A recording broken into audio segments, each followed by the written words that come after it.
Recording in progress. Bismillahirrohmanirrohim. Assalamualaikum warahmatullahi wabarakatuh. Waalaikumsalam warahmatullahi wabarakatuh. And afternoon spirit, my super students. Semangat siang, nak. Ya, ini kita niatkan untuk ibadah ya. Siang ini dengan menuntut ilmu, saya niatkan bekerja untuk ibadah ya kan. Jadi biar semuanya barokah. So today I will give you the next material that is about noun clause. Yes, noun clause. Sudah terlihat nak di layar PPT saya? Sudah, Bu. Sudah, Miss. Sudah, okay. So before we talk about noun clause, we would like to have a review of the types of sentences. Jadi kita review dulu tentang jenis-jenis kalimat. Ini perlu kita pelajari. Kenapa? Karena dalam kehidupan nyata nanti kita nggak pernah tahu apa yang terjadi ya. Misalkan kalau saya itu optimis membayangkan anak-anak saya, anak-anak mahasiswa saya, maksud saya Anda, itu nanti suatu saat kalau Anda memang punya keinginan yang kuat, ada motivasi, kemudian ada ikhtiar yang kuat, itu insya Allah kalian semua sukses. Nah, dengan kesuksesan itu nanti di beberapa sektor pekerjaan ya, for example, Anda menjadi dosen, saya yakin nanti pasti ada. Salah satu, salah dua itu pasti ada. Kemudian ada yang jadi entrepreneur, pengusaha. Pengusaha pun kalau nanti maju, semakin pesat usahanya, ya ada kerjasama dengan pihak luar negeri. Atau Anda bekerja di perusahaan besar, entah itu perusahaan asing maupun swasta nasional, tapi yang besar. Jadi dari mimpi-mimpi itu, sehingga Anda harus punya keinginan untuk memperbanyak skill Anda. Istilahnya persaingannya semakin ketat. Kalau bicara tentang IT, orang IT itu banyak. Tapi orang IT yang bisa bahasa Inggris itu jauh lebih sedikit dibandingkan orang IT dengan kualifikasi IT saja. Sehingga semakin banyak skill Anda, semakin besar kesempatan Anda untuk diterima di berbagai kalangan. Nah, misalnya Anda mau jadi dosen, itu untuk kenaikan jabatan, untuk kuliah lagi di S2, itu kan ada ujian, namanya ujian TOEFL, Test of English as a Foreign Language. Atau sebelum ke sana deh, salah satu syarat yudisium di Amikom saja sudah harus mensyaratkan mahasiswanya untuk lolos tes TOEFL dengan skor 375. Sementara di soal TOEFL itu ada bagian 2, section 2 itu adalah written and structure expressions, intinya grammar. Nah, dari sini kita akan belajar untuk mempersiapkan diri ke depannya akan seperti apa. Anda mau ikut wawancara kerja dalam bahasa Inggris, kalimatnya ya jangan simple sentence semua, tapi Anda bisa mengaplikasikan compound sentence, kalimat majemuk setara dengan conjunction fun voice. Simple sentence, kalimat tunggal, subjek dan predikatnya satu. Terus ada lagi complex sentence, ini kalimat majemuk bertingkat. Nah, di dalamnya terdapat 3 jenis clause ya. Nah, ini yang akan kita pelajari, yaitu noun clause atau klausa berupa kata benda, ada nanti adjective clause, klausa sifat, dan adverbial clause atau klausa keterangan. Nah, kalau Anda sudah punya 3 ini, berarti untuk mencapai keempat itu tinggal Anda sesuaikan dengan keadaan Anda, dengan kebutuhan Anda. Misalnya Anda sebagai wakil perusahaan untuk ikut workshop internasional di bidang IT. IT itu juga masih luas, nanti di breakdown misalnya cyber security misalnya, atau cyber crime. Nah, nanti vocabnya aja yang tinggal dikondisikan. Tapi bahwa kalimat itu jenisnya ada 4 ini, selamanya akan seperti ini. Gitu. Oke, jadi manfaatnya ke sana. Lalu untuk noun clause sendiri, Definisinya adalah a dependent clause that acts as a noun. Atau noun clause adalah klausa yang tidak dapat berdiri sendiri, artinya klausa yang bergantung pada klausa yang lain, dan berperan sebagai kata benda dalam kalimat. Oke, sebelum ke sini, coba masih ingat bedanya sentence dan clause enggak, Nak? Bedanya sentence dan clause. Ada yang masih ingat? Minggu lalu kita bahas ini, the difference between sentence and clause. Karena nanti akan ada exercise yang dengan pemahaman ini nanti akan mempermudah Anda untuk mengerjakannya. Jadi untuk sentence, saya ulang ya, sentence adalah kalimat secara keseluruhan. Berhenti di titik. Jadi satu titik itu satu sentence. Kalau nyari misalnya di paragraf itu, how many sentences are there in the paragraph? Cari aja berapa titik. Kalau ada 5 titik berarti 5 sentences. Karena sentence adalah kalimat secara keseluruhan. Kalau clause itu kalimat dalam kalimat. Nah, kalimat dalam kalimat berarti yang kita bicarakan tatarannya sudah kalimat majemuk, baik itu setara maupun bertingkat. Tapi karena clause itu kalimat, meskipun dia dalam kalimat, berarti pembuktiannya ya sama dengan pembuktian ketika sentence. Mana subjek, mana predikat kalimat tersebut, itu sebagai pembuktiannya. Oke, so ini tadi untuk definisinya sudah. Nah, yang kedua, nanti yang membedakan noun clause dengan klausa yang lain atau dengan jenis sentence yang lain adalah di conjunctions-nya. Conjunction means apa, Nak? Kata hubung. Kata penghubung, betul. Yes, thank you. Kata penghubung, di sini ada WH question. Ada 8W, 1H, tapi ini tidak difungsikan sebagai kata tanya, melainkan sebagai conjunction atau kata penghubung. Kemudian ada that, nanti diterjemahkan bahwa, dan ada if atau whether diterjemahkan apakah. Coba sekarang untuk 8W ini minta tolong salah satu menyebutkan dan mengartikan.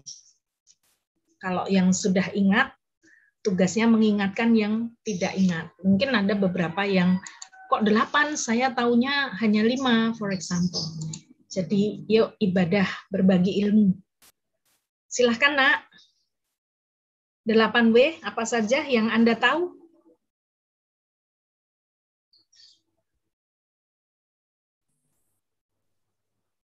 Tidak harus 8, yang Anda tahu saja, nanti saya koreksi, saya lengkapi.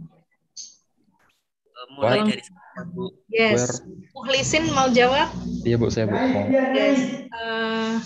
Student number-nya 2011 33 3325 ya. Silahkan. What? Where? What sekalian diterjemahkan, Nak. What yang apa? Yang kira-kira lupa, teman-teman boleh menyiapkan paper and pen. Jadi untuk refresh, untuk penyegaran kembali. Yang pertama, Mukhlisin tolong diulang. Ada what yang artinya. Ada what yang artinya apa? Terus when yang artinya kapan. Oke. Where artinya di mana. Who artinya siapa. Terus whether apakah. Apakah tidak masuk ke WH ya? Itu tersendiri. Misalnya sendiri. Mengapa? Mengapa bahasa Inggrisnya apa? Why. Why, oke. Kemudian milik siapa? Whose. Whose, ejaannya gimana? WHOSE. Betul, whose ya, bacanya whose. Itu artinya milik siapa. Kemudian yang mana? Which. Which, ejaannya? WHICH. Betul.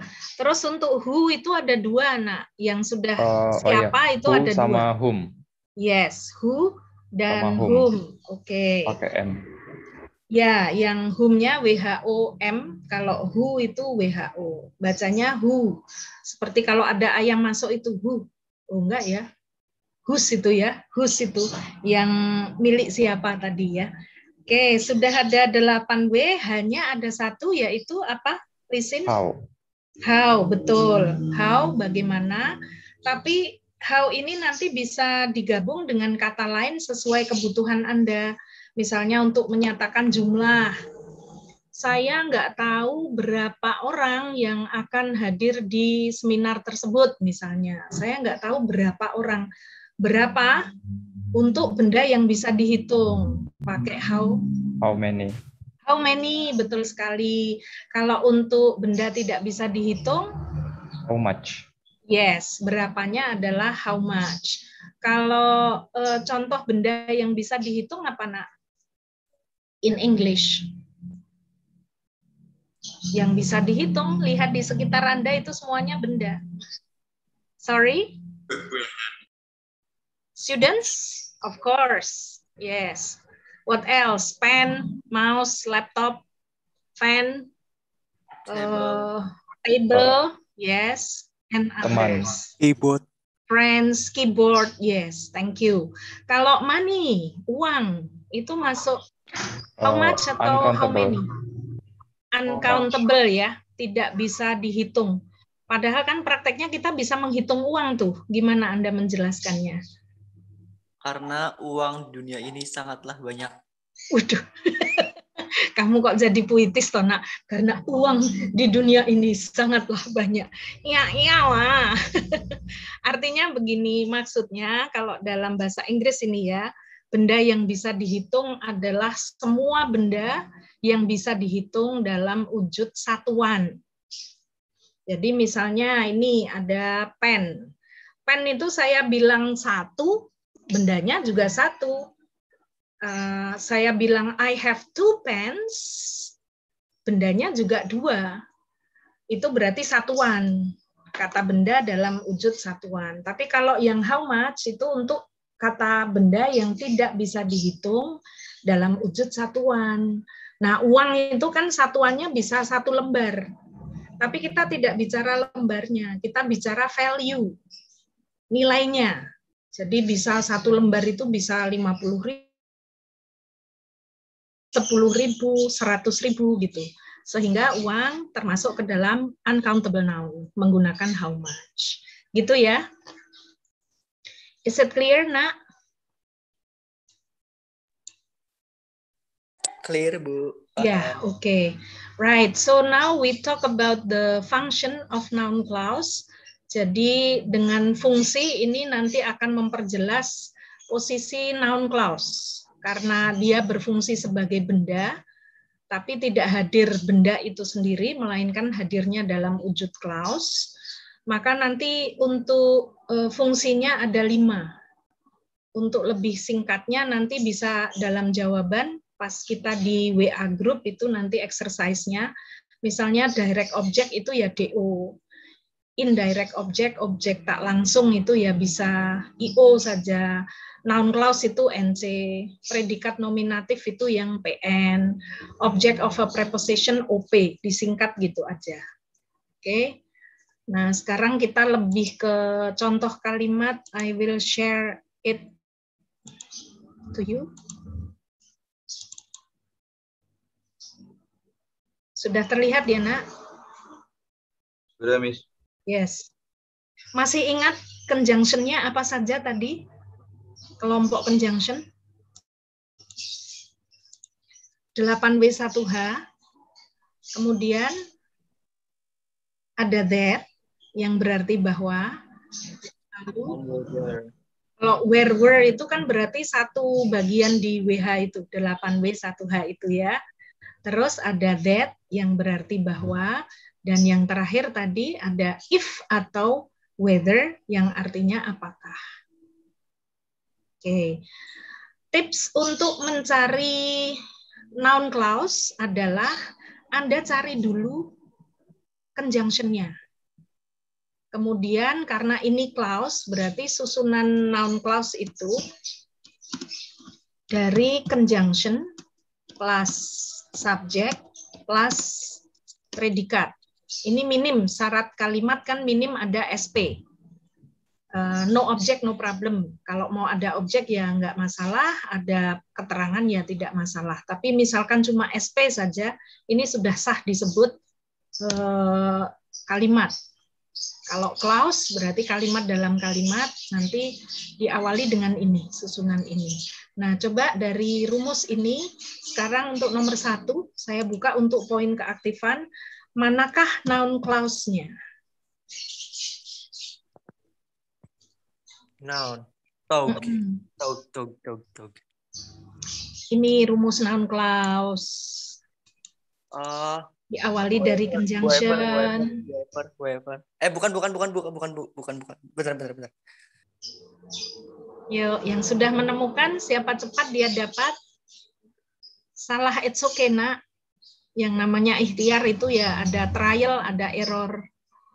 It's okay. Yuk, berapa jumlahnya ini? Ada 37. Yuk, masa nggak ada yang ingin mencoba? This is for yourself, not for me.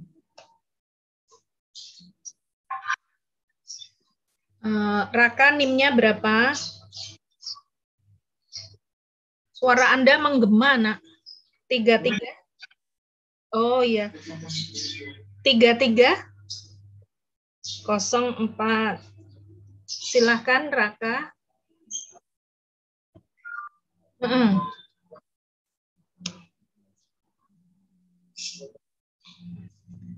Dari apa sampai apa? Dari ini toh.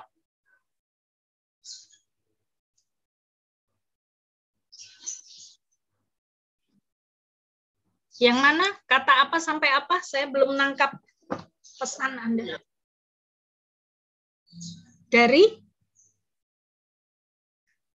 that idea is genius. Oke, terima kasih. Tapi bukan itu. Ya, coba yang lain. Silahkan. Terima kasih Raka sudah mencoba. Yang lain?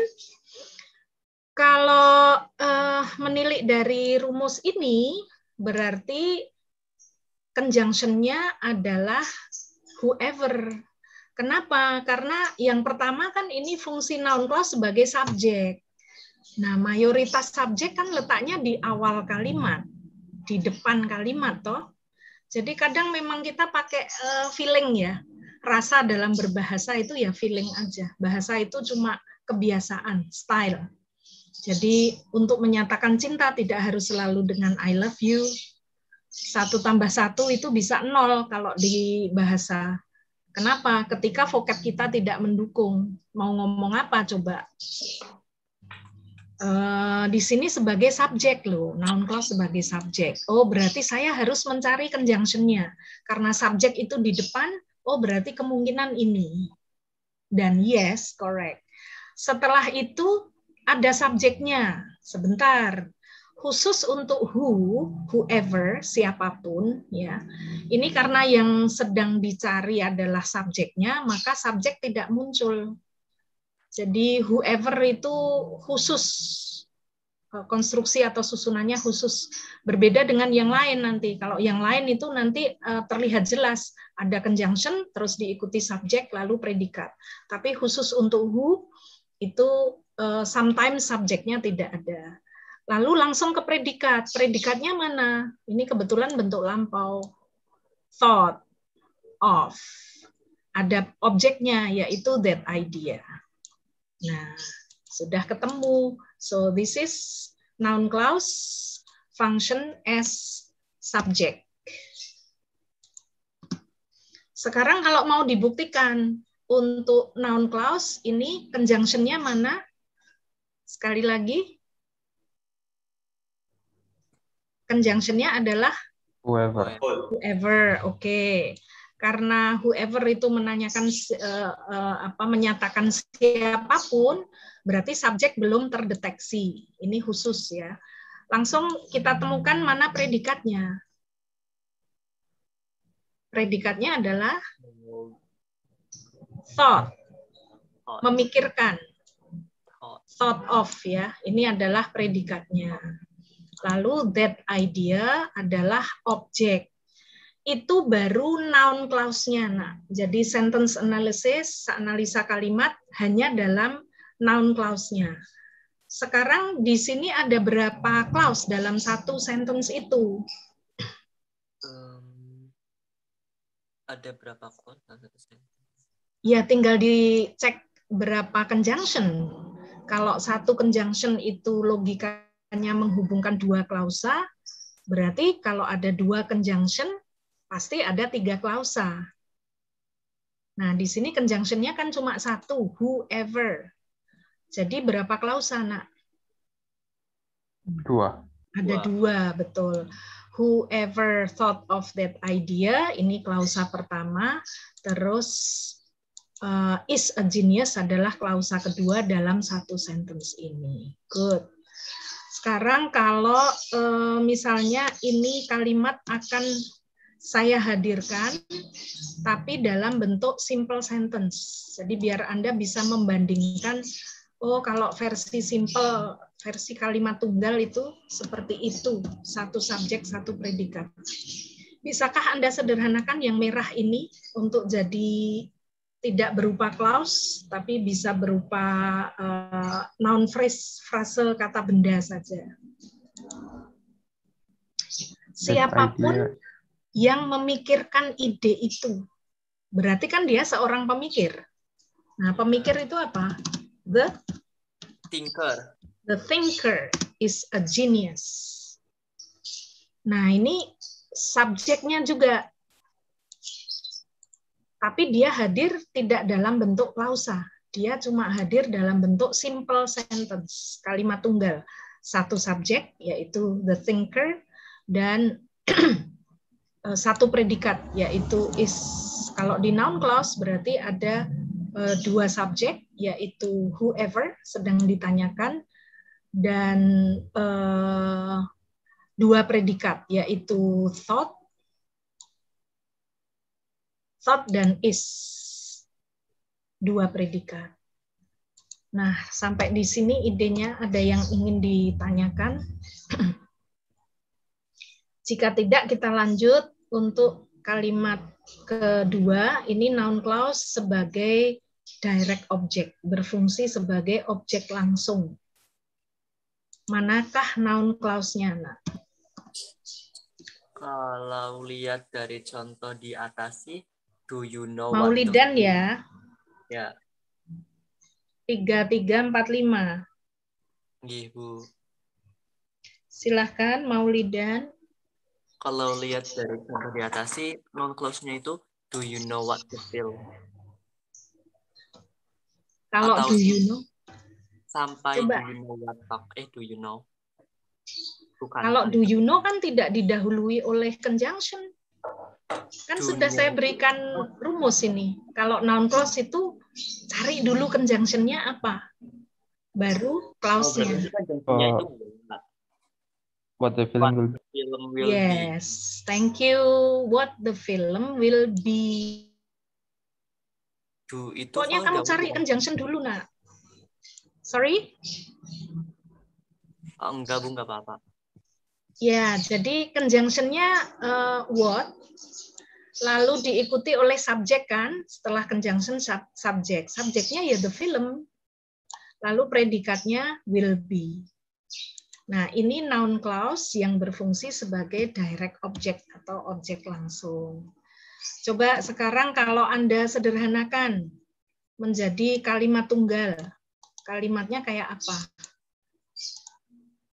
Kalau diterjemahkan kan ini, apakah kamu tahu film itu nanti akan bercerita tentang apa? Intinya kalau di Indonesia kan seperti itu ya, saya pakai contextual translation. terjemahan berdasarkan konteks. Kalau tekstual nanti agak aneh. Film itu akan apa? Aneh ya. What's your name? Kalau tekstual, apa namamu? Dan kita nggak akan pernah mengucapkan itu sebagai orang Indonesia. Tapi contextual translation berdasarkan konteks ke bahasa target, siapa namamu. Nah, itu perbedaan tekstual dan kontekstual. Oke, Nak. Boleh jawab? Apakah kamu boleh mau Lidan lagi? Kalau jadi do you know about the film diganti about. Very good. Do you know about the film? Maknanya kan sama, tapi dia hadir dalam wujud simple sentence.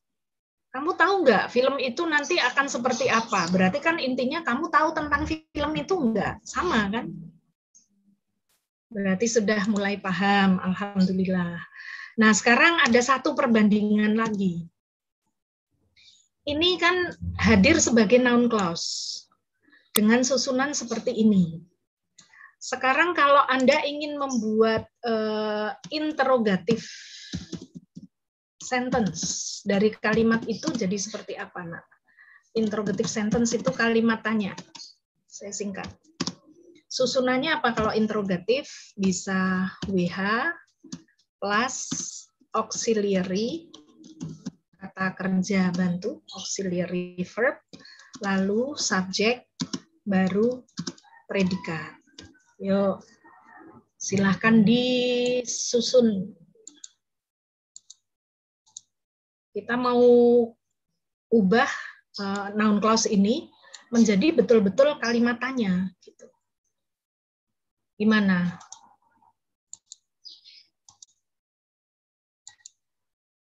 Kita urai satu-satu. Interrogative sentence. WH-nya mana? What? Betul. Oh, sudah ketemu. What? Setelah itu auxiliary.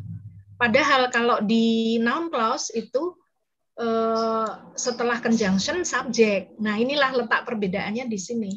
Jadi nanti kesalahan mahasiswa dari kelas-kelas sebelumnya itu mereka membentuk noun clause itu seolah-olah seperti interrogative sentence, padahal beda rumus gitu. WH-nya what, kemudian auxiliary-nya apa, Nak? Will. Will, betul. Jadi will kita cut, kita letakkan setelah question word, setelah kata tanya. Auxiliary-nya sudah ketemu. Lalu subjeknya, setelah auxiliary kan subjek. The film. The film, oke. The film, subjeknya sudah ketemu. And then predikatnya adalah be. Cukup jelas perbedaannya ketika noun clause, what the film will be. Tapi ketika interrogatif, what will the film be? Cukup jelas, bisa dipahami? Bisa.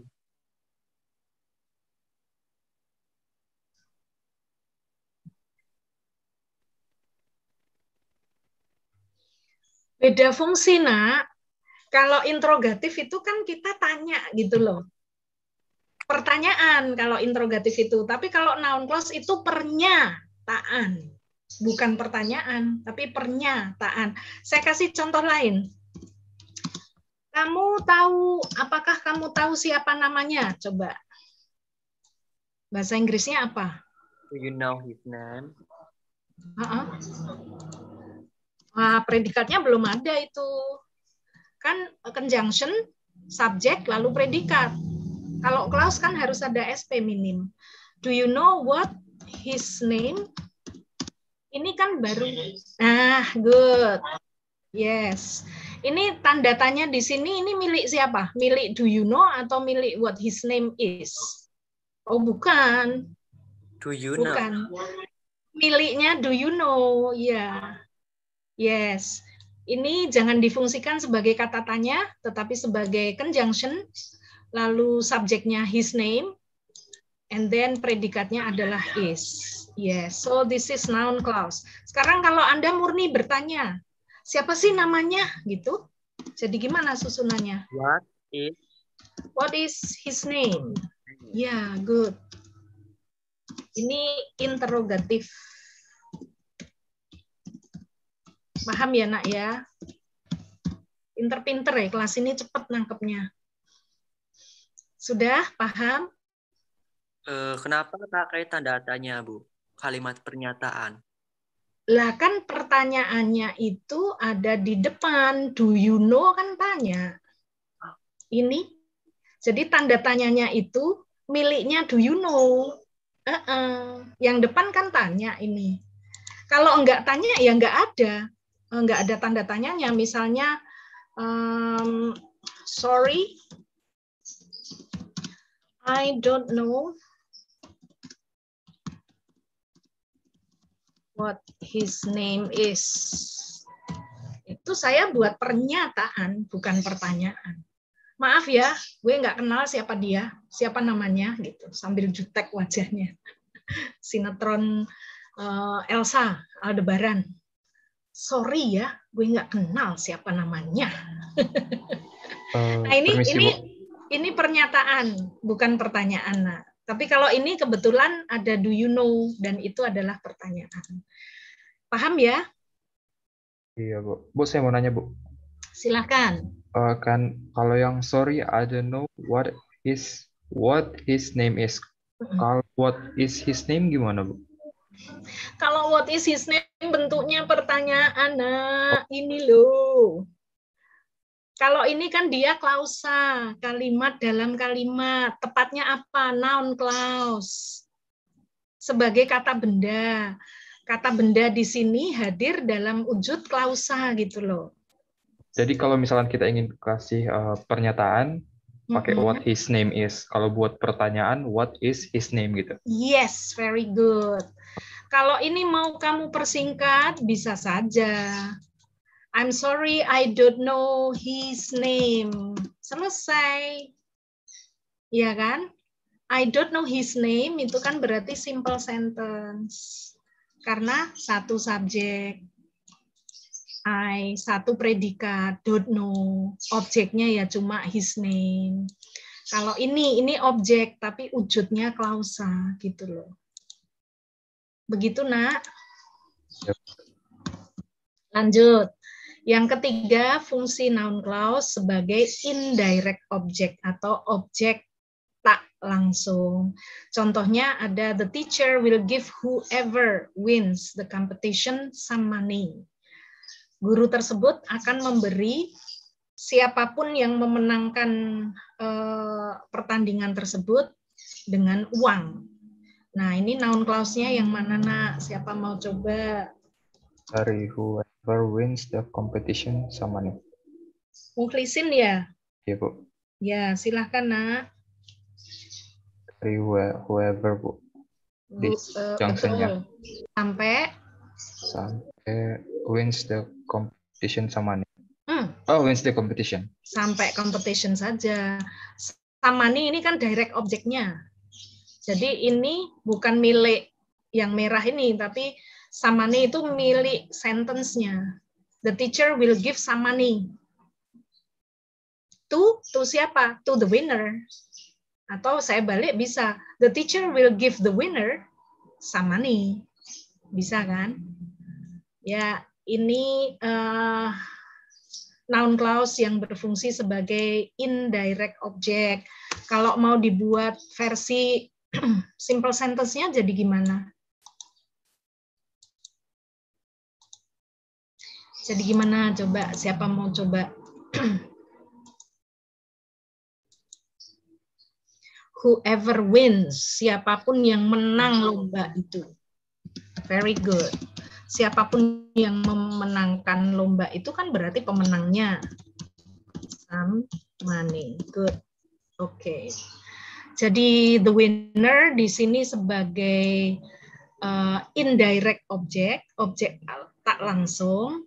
Lalu some money ini sebagai direct object atau objek langsung. Untuk bisa menganalisa itu dari ini ada dua orang ya, ada the teacher, antara the teacher dan the winner.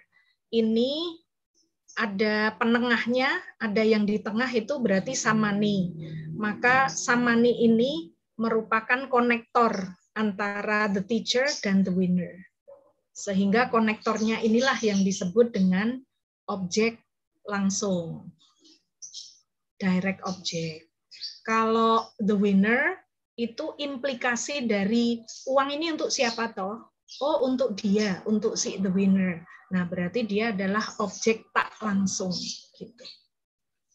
Oke, kita lanjut. Ini nomor 4. Fungsi yang keempat. Noun clause sebagai predikat nominatif. Nomina. Kalimat nominal itu yang tidak ada action-nya. Nah, tipsnya untuk tahu bahwa ini predikat nominatif, nanti ada to be-nya.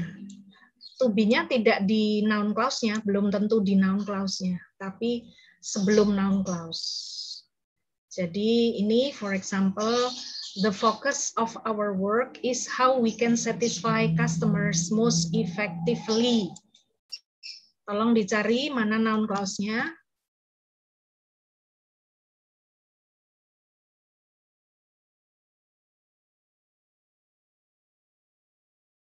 Ya.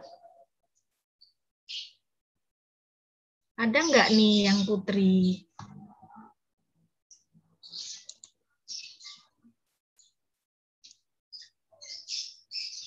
Ananda Tara Prahasti.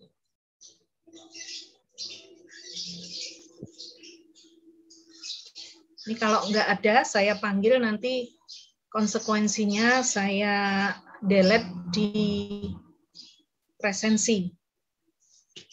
Karena bentuk pembolosan kelas online itu ya salah satunya dengan Anda tidak on cam. Gimana saya bisa membuktikan kalau Anda ada di sini? Kalau on cam kan jelas, ada Sandi, Raka, itu kan jelas dia mengikuti saya.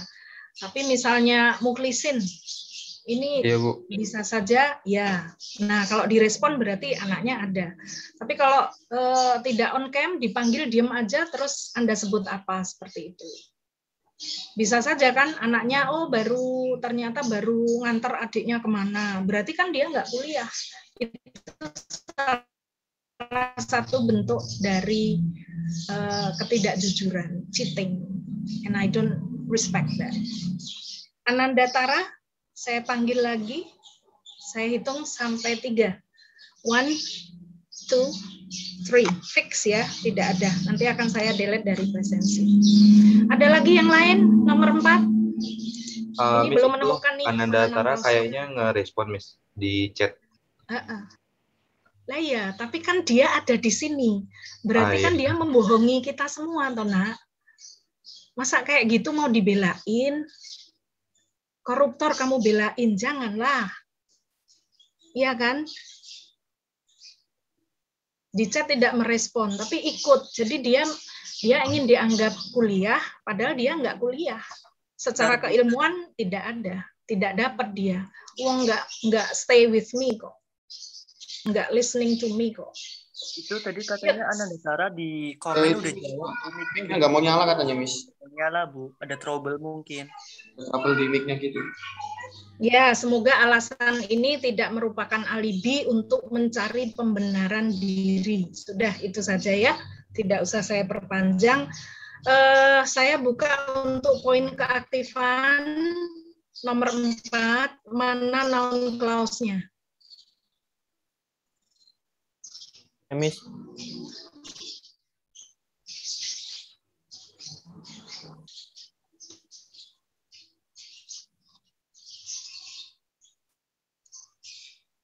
Yuk.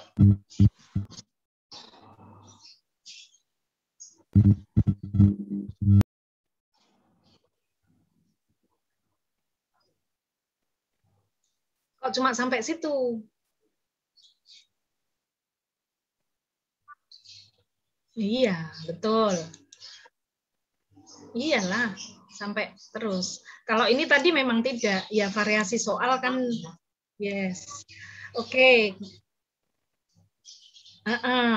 Jadi bagaimana kita bisa memuaskan pelanggan dengan cara yang paling efektif. Gitu. Oke. Nah, ini adalah noun clause sebagai predikat nominatif. Cirinya adalah ada to be di sini. Karena predikat nominatif itu kalimat nominal, tidak ada action. Kalau di sini tadi kan ada action ya, will give, akan memberi. Memberi itu berarti action. Jadi cirinya ini nak untuk predikat nominatif. Kemudian sekarang saya buka lagi kalau mau buat yang versi simple sentence. The focus of our work is giving Siapa the nih? best. Maulidan lagi. Oke. Apa nak? Ini tadi kata-katanya hilang, Bu. Bentar. Hilang gimana? Dicari dong. Aku kejar sampai negeri Cina menuntut ilmu itu.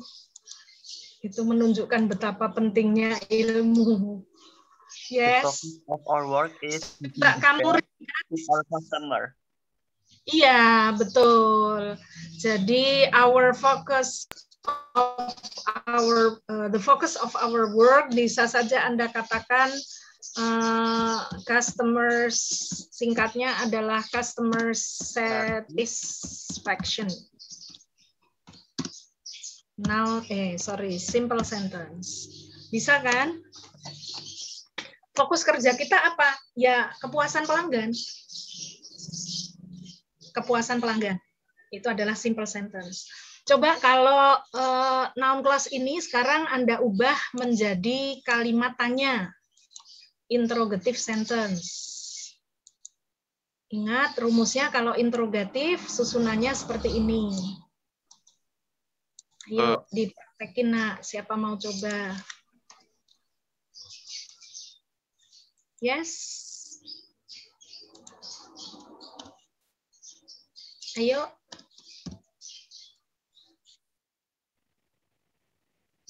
Siapa nih? Raka ya? Oke. How? Betul sekali. Thank you. How sebagai kata tanya, kemudian can sebagai auxiliary, and then we sebagai subjek, satisfy sebagai predikat. Good. How can we? Kalau di noun clause, how we can. Oke. Lalu yang kelima, fungsi noun clause sebagai object of preposition atau OP. Objek dari sebuah preposisi. Preposisi itu kata depan, nak. Kata depan. Misalnya ada in, ada lagi on, ada apa lagi? At, by, apa lagi? With, for, between, banyak banget. Over, about, wah banyak pokoknya, etc. Nah, untuk nomor 5, kalimatnya yang noun clause itu yang mana? Sebagai objek. Saya Bu, coba Bu. Siapa? Whomever. Saya Bu. Nama? Saya bagia Bu. Oh Aditya, ya udah tahu. Sopo sik iki? Sudah Sopo sik, Bro? Jape mete, Bro. dulu. Kabeh kanca dhewe, Bro. Dari NIM-nya kan duluan dia, Bu. Dia itu siapa? Dia ini Bagja maksudnya. Maksudnya Bagja. Bu, Bagja. Oh, bagus. Oh, kalau Oke. dari saya tidak dari NIM-nya, tapi dari Enggak, dia Bu, ingin Bagja. menjawabnya itu. Saya rasa Bagja. Oh, duluan. Bagja. Iya, Bu. Oh ya Oke, udah, saya aja Bu. Bagja. Ikhlas Bu. ya, Radit ya. Tapi terima kasih Yo, kebaikanmu Radit, sudah makasih, Bu. dicatat. Sama-sama. Oke, Bagja, silahkan. Tiga-tiga Untuk bisa. noun clause-nya for whomever you want. Oke, very good. Jadi kalau objek preposisi, nanti preposisinya diikutkan.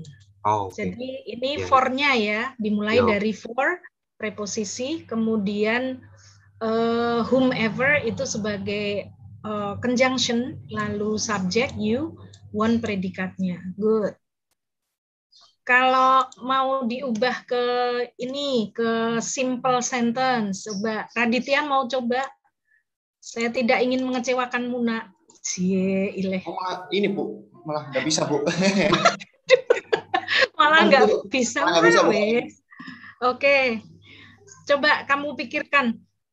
Untuk saya, kamu akan memilih, kamu bisa memilih hadiah untuk siapapun yang kamu inginkan. Berarti siapapun itu kan sembarang orang, Nak. Nah, sembarang orang. Sembarang orang. Nggak tahu, Bu. Ayo, Kalau- yang kalau- lain kalau- yang tahu? Anyone. Anyone, iya. Any itu artinya sembarang. Makanya kalau mau masuk rumah, kok rumahnya kayak tertutup, sepi, itu kalau orang barat kan anybody home, ada orang nggak, itu nggak harus si A, si B, tapi ya sembarang orang gitu loh. Anyone, anything, apapun gitu. Any itu sembarang. Oke, nah ini versi yang simple sentence. So far, do you have any questions or not? Nomor 5 gimana?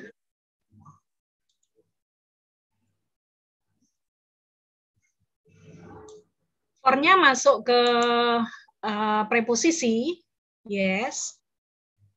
Karena fungsi noun clause di sini sebagai objek preposisi, jadi preposisinya juga Anda ikutkan nanti dalam jawaban.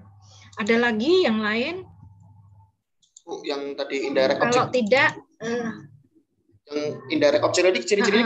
oke. Direct object. Oke. Ya, sinyalnya nge-lag pas. Saya jelaskan lagi. Oke. Nah, ini ada ilustrasi pemahaman tentang direct object, objek langsung, dan objek tak langsung. Intinya nanti akan ada tiga benda. Nah, ada benda yang langsung menghubungkan dua pihak tadi.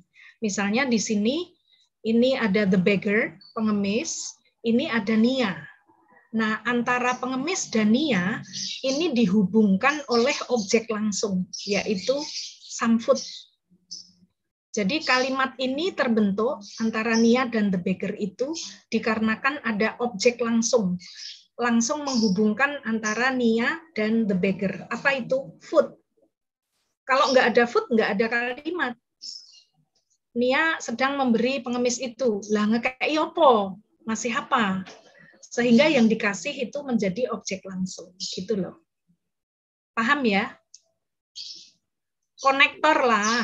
Jadi Kata benda yang mengkonek antara pihak pertama, si penggugat, antara pihak pertama dan pihak kedua, gitu. Benda yang menghubungkan. Yes, malah pingsan ini yang tanya. Clear ya, Nak? Baik, kalau sudah, ini ada exercise. Nanti mungkin hanya sebagian saja. Ada sebagian saja, tapi saya anggap itu sudah mewakili exercise. Ini exercise yang pertama. Saya minta mengidentifikasi mana noun clause-nya. Tadi kita sudah praktekkan di MS Word tadi. Terus sebutkan juga fungsinya. Jadi contoh di belum ke nomor 1. Sebagai contoh ini ada kalimat we wondered what we should do next. Kita bertanya-tanya apa yang seharusnya kita lakukan kemudian. Noun clause-nya caranya bagaimana? Ya cari dulu mana conjunction-nya. Nah, setelah conjunction itu ada clause, ya itulah noun clause-nya. Terus fungsinya sebagai apa? Tadi ada 5 fungsi kan, sebagai subjek, direct object, indirect object, predikat nominatif, dan object of preposition. Kalau di sini berarti dia langsung setelah predikat, maka dia sebagai direct object. Itu untuk exercise 2. Nanti saya minta untuk bereksplorasi dengan kata-kata sendiri untuk melengkapi titik-titik di bawah ini dengan memanfaatkan noun clause. Nah, ini misalnya ada I cannot understand, misalnya mau buat apa? Saya tidak. Oke, good. I cannot understand what Buat apa, Nak? What you are saying. Oke, what they are talking about. Oke. Saya kok nggak paham ya apa yang mereka bicarakan. Very good. Ini adalah noun clause-nya. Ada conjunction, subject, and then predicate. Good. Tapi nanti satu orang bisa berbeda dengan yang lain, sehingga jawabannya ini tentatif ya, tergantung. Terus exercise ketiga, nanti saya minta untuk combine atau menghubungkan, mengkombinasikan dua kalimat tunggal ini menjadi noun clause. Nah, caranya adalah kembali ke rumus. Kalau ada why, di sini why betul sebagai pertanyaan, kata tanya, ya kan? Why is computer? Itu berarti why sebagai kata tanya, diikuti auxiliary, diikuti subject. Tapi kalau dalam noun clause, why ini sebagai conjunction, diikuti subject, diikuti predikat. Nah, ini jelas membedakan antara pertanyaan dan noun clause. Begitu, Nak.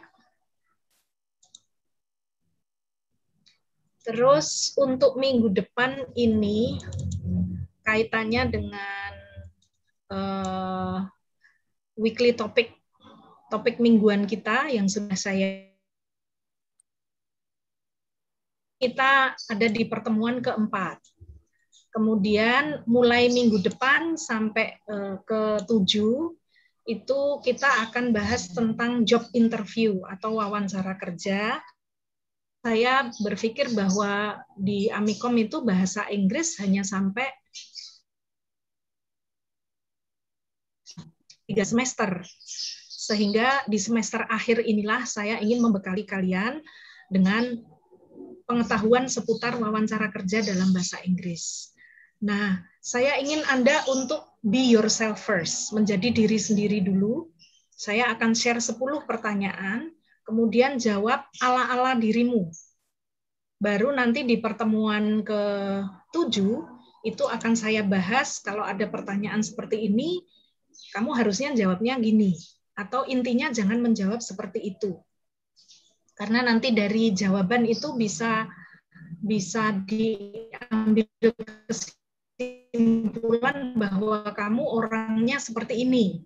Itu bisa, karena dalam wawancara kerja itu ada beberapa orang biasanya. Ada yang dari disiplin ilmu Anda untuk menguji kemampuan di bidang Anda, prodi Anda. Kemudian ada yang dari Faculty of Psychology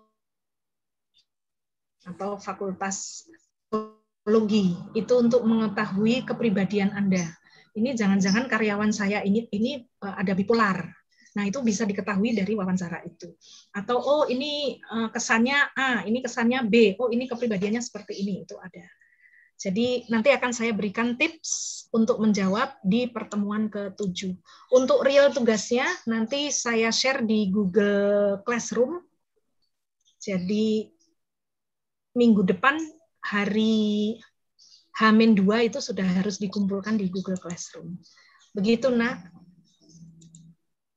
Baik, untuk Zoom Meet saya kira cukup sekian. Kita lanjutkan exercise di WA Group. Thank you very much for joining my class and see you later. Assalamualaikum warahmatullahi wabarakatuh. Waalaikumsalam warahmatullahi wabarakatuh. Warahmatullahi wabarakatuh. Yeah, you're welcome. Recording